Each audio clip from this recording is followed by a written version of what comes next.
مشاهدينا الكرام، اهلا ومرحبا بكم وحلقه جديده من البرنامج. ضيفي وضيفكم اليوم كان أول طبيب مقيم في قسم القلب بطب الأزهر، وترك بصمة علمية خالدة عندما أصبح أول من استخدم الدعامات في توسيع جذع الشريان التاجي، كما أجرى أول عملية في مصر والسابعة على مستوى العالم لغلق ثقب في القلب بالقسطرة دون جراحة.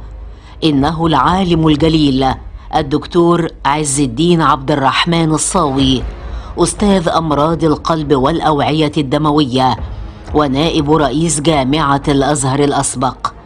الدكتور عز جذوره من البحيرة، وميلاده عام 1950 في القاهرة، وتلقى تعليمه في مدارس العباسية الحكومية قبل أن يلتحق بطب الأزهر ضمن أول دفعة من طلاب الثانوية العامة تنضم إلى هذا الصرح العلمي الكبير.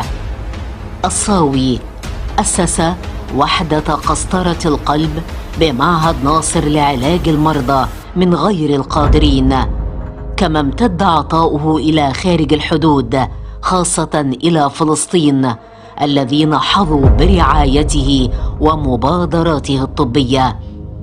نشرت أبحاث الدكتور عز في أهم الدوريات والمجلات العلمية العالمية، وأشرف على عشرات رسائل الماجستير والدكتوراه، وهو عضو فاعل في الهيئات والمؤسسات الطبية المحلية والدولية.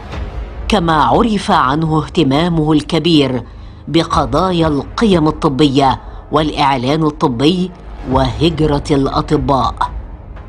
الصاوي يعتز بانتمائه إلى مؤسسة الأزهر الشريف، التي يعتبرها أحد أهم ركائز قوة مصر الناعمة، ويفخر بشيخ الأزهر الإمام الأكبر الدكتور أحمد الطيب بوصفه واجهة مشرفة لمصر والعالم الإسلامي.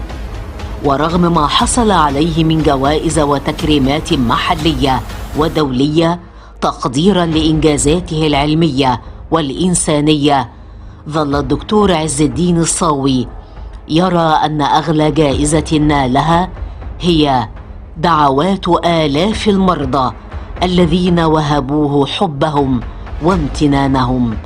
إنه حقا حدوتة مصرية وطبيب من طراز فريد، جمع بين الكفاءة العلمية والخلق الرفيع والتواضع الجم، ليبقى نموذجا يحتذى به وفارسا من فرسان الوطن.